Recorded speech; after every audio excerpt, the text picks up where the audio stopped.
Bonjour et bienvenue sur cette chaîne où nous allons essayer d'aborder de manière concrète certains principes contenus dans ce qu'on appelle l'éducation bienveillante.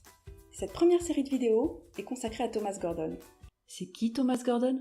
Thomas Gordon, c'est un psychologue américain. Il a développé une nouvelle approche de la communication qui est respectueuse des besoins de chacun. Et dans son livre Parents efficaces, il nous apprend à la mettre en pratique dans la relation parent-enfant. Il a développé une théorie. Oui, mais pas que. Ce qui est intéressant, c'est que Thomas Gordon a animé énormément d'ateliers de parents. Il se base sur les retours des parents qui ont eu des difficultés à mettre en pratique sa théorie et il apporte des solutions concrètes. Je vais prendre le livre dans l'ordre chronologique et commencer par vous parler de la zone d'acceptation. La zone de quoi? La zone d'acceptation, elle englobe tous les comportements que le parent accepte chez son enfant. Par exemple, j'accepte que mon enfant aille jouer au trampoline à 4h d'après-midi. Elle est en opposition avec la zone de non-acceptation. Par exemple, je n'accepte pas que mon enfant fasse énormément de bruit à 22h. Cette zone d'acceptation, elle est propre à chaque individu. Nous avons chacun nos limites. Par exemple, certains vont accepter que l'enfant se couche très tard l'été, d'autres refuseront ce comportement. Et ce qui est intéressant avec cette zone d'acceptation, c'est que plus elle est grande et plus l'enfant se sent accepté tel qu'il est. Il faut tout accepter alors? Non, surtout pas. On n'accepte pas tout. Ce serait même dangereux pour l'enfant. Imaginons qu'un bébé veuille traverser la route tout seul. Par contre, quand on dit non, on apprend à le dire d'une manière qui ne blesse pas l'enfant. Et c'est en ça que Thomas Gordon va nous fournir des outils efficaces.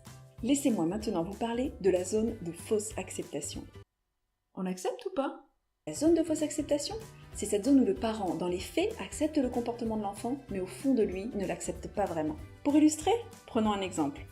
Un enfant veut manger des bonbons pour le goûter. Le parent n'accepte pas ce comportement, mais le parent se rend compte que ça va être une grosse crise et il décide quand même de dire oui à l'enfant.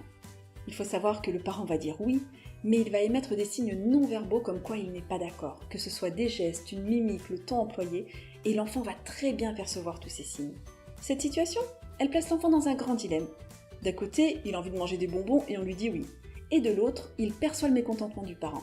Pour lui, l'amour de son parent est primordial et il a beaucoup de mal à se positionner dans cette situation.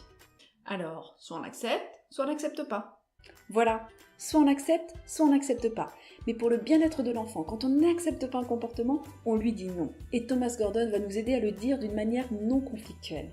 C'est la fin de cette première vidéo, j'espère qu'elle vous a plu. Dans de prochaines vidéos, j'aimerais continuer à développer la théorie de Thomas Gordon, notamment en vous parlant de l'écoute active, des messages-jeux, de la méthode sans perdant. Dans d'autres vidéos, j'aimerais vous parler d'autres auteurs qui se sont également penchés sur la relation parent-enfant. Alors n'hésitez pas à vous abonner, à laisser un petit pouce bleu si vous avez aimé, à mettre un petit commentaire, je prendrai plaisir à les lire. Si vous voulez plus de renseignements sur le livre de Thomas Gordon, je vous mets un lien dans la description.